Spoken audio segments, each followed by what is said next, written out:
नानामर्थसङ्गानां रसानां छन्दसामपि मङ्गलानां च करतारो वन्दे वाणी विनायको।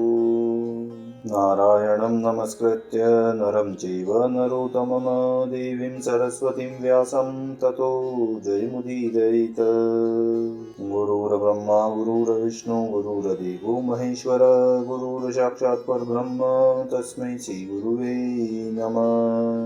अखण्डमण्डलाकारं व्याप्तं येन चराचरं तत्पददर्शितं येन तस्मै श्रीगुरुवे नमः।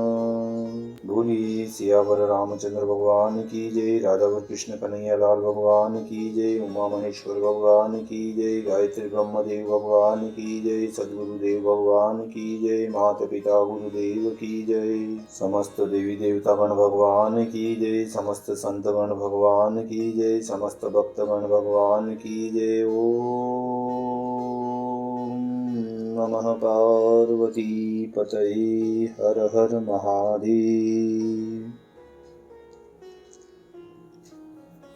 तो मित्रों और आप सभी श्री मार्कंडेय पुराण के श्रेष्ठ रसिक जनों, श्रोतागणों, अब तक हमने श्री मार्कंडेय पुराण की कथा को नियमित रूप से क्रमबद्ध रूप से श्रवण करते आ रहे हैं, कीर्तन करते आ रहे हैं, मनन करते आ रहे हैं, भजन करते आ रहे हैं।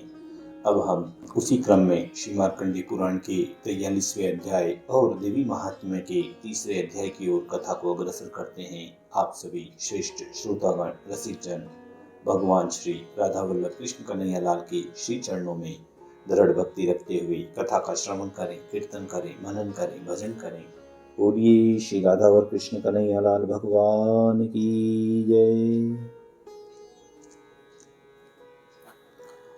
तो कौष्टुकी मुनि और महामुनि मार्कंडेय जी के मध्य में बहुत ही सुंदर संवाद चल रहा है और उसी संवाद के अंतर्गत और उसी संदर्भ में देवी महात्म्य के 3रे अध्याय को आगे बढ़ाते हुए कहते हैं, जगदम्बा के श्री अंगों की कांति उदय काल के सहस्त्र सूर्यों के समान है। वे लाल रंग की रेशमी साड़ी पहने हुए हैं, उनके गले में मुंडमाला शोभा पा रही है, दोनों स्तनों पर रक्त चंदन का लेप लगा हुआ है। वे अपने कर कमलों में जप मालिका, विद्या, अभय और वर मुद्रिका धारण किए हुए हैं। 3 नेत्रों से सुशोभित मुखारविंद की बड़ी ही शोभा हो रही है। उनके मस्तक पर चंद्रमा के साथ ही रत्नमय मुकुट बंधा हुआ है तथा वे कमल के आसन पर विराजमान हैं। ऐसी देवी को मैं भक्ति पूर्वक प्रणाम करता हूँ, बारंबार नमस्कार करता हूँ। तब वह मेधा ऋषि कहते हैं कि दैत्यों की सेना को इस प्रकार तहस नहस होते हुए देखकर महादैत्य सेनापति त्रिशूर क्रोध में भरकर अंबिका देवी से युद्ध करने को आगे बढ़ा। वह असुर रणभूमि में देवी के ऊपर इस प्रकार बाणों की वर्षा करने लगा जैसे बादल मेरुगिरी के शिखर पर पानी की धार बरसा रहा हो। तब देवी ने अपने बाणों से उसके बाण समूह को अनायास ही काटकर उसके घोड़ों और सारथी को भी मार डाला, साथ ही उसके धनुष तथा अत्यंत ऊंची ध्वजा को भी तत्काल काट गिराया। धनुष कट जाने पर उसके अंगों को भी अपने बाणों से बींध डाला।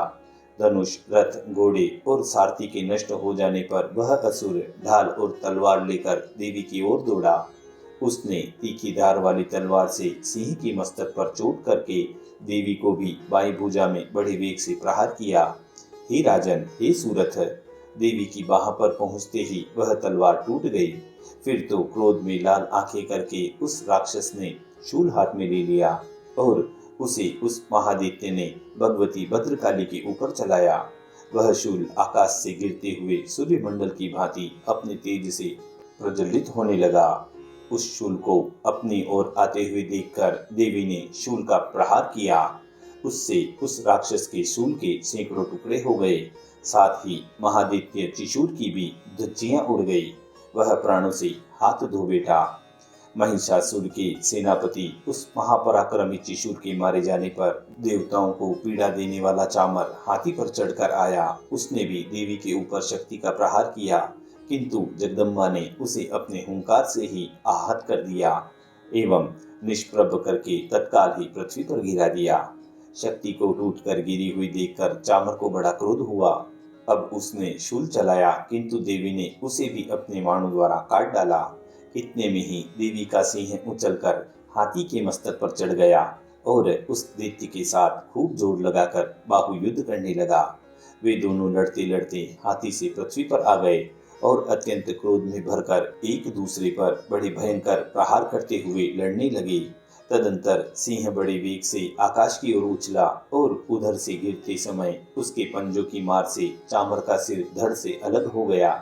इसी प्रकार उद्रक भी शिला और वृक्ष आदि की मार खाकर रणभूमि में देवी के हाथ से मारा गया तथा कराल भी दांतों, मुक्कों और थप्पड़ों की चोट से धराशायी हो गया।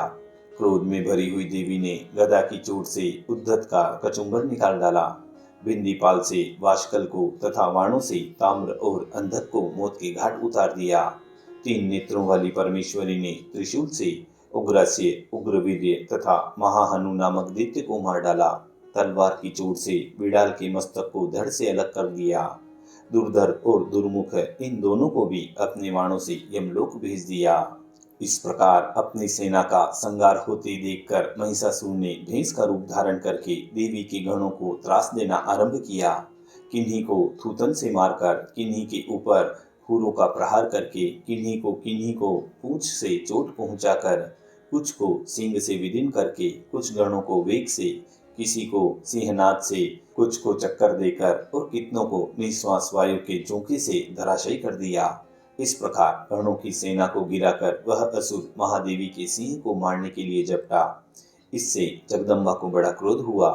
उधर महापराक्रमी महिषासुर भी क्रोध में भरकर धरती को खुरों से खोदने लगा तथा अपने सींगों से ऊंचे ऊंचे पर्वतों को उठाकर फेंकने और गरजने लगा।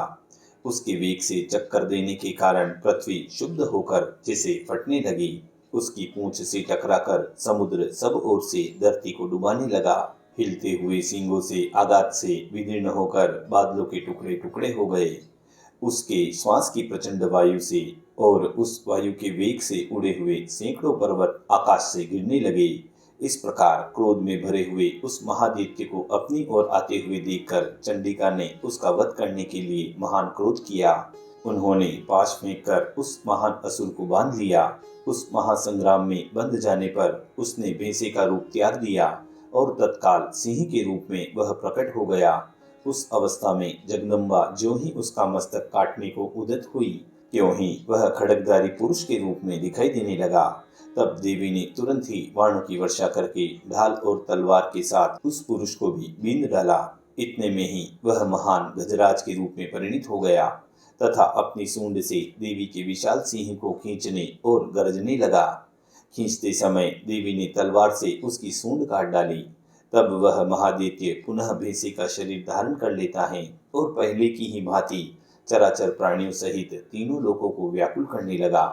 तब क्रोध में भरी हुई जगन्माता चंडिका ने बारंबार उत्तम मधु का पान करके लाल आंखें करते हुए हंसने लगती हैं। उधर वह बल और पराक्रम के मद से उन्मत्त हुआ राक्षस अपने सींगों से चंडी के ऊपर पर्वतों को फेंकने लगता है और डकारने लगता है। उस समय देवी अपने वाणों के समूह से उसके फेंके हुए पर्वतों को चूर्ण करती हुई बोली। बोलते समय उन देवी का मुख मधु के मद से लाल हो रहा था और वाणी लड़खड़ा रही थी। तब देवी ने कहा, अरे हो मूढ़, अरे हे राक्षस, मैं जब तक मधु पीती हूँ तब तक तू क्षण भर के लिए खूब गरज ले। मेरे हाथ से यही तेरी मृत्यु हो जाने पर अब शीघ्र ही देवता भी गर्जना करेंगे। तब वह मेधा ऋषि उन सूरत से कहते हैं कि यूं कहकर देवी उछली और उस महादैत्य के ऊपर चढ़ गई। फिर अपने पैर से उसे दबाकर उन्होंने शूल से उसके कंठ में आघात किया। उनके पैरों से दबा होने पर भी महिषासुर अपने मुख से दूसरे रूप में बाहर होने लगा। अभी आधे शरीर से ही वह बाहर निकलने पाया था कि देवी ने अपने प्रभाव से उसे रोक दिया। आधा निकला होने पर भी वह महादैत्य देवी से युद्ध करने लगा। तब देवी ने बहुत बड़ी तलवार लेकर उसका मस्तक काट गिराया। फिर तो हाहाकार करती हुई दैत्यों की सारी सेना भाग गई और तथा संपूर्ण देवता अत्यंत प्रसन्न हो गए।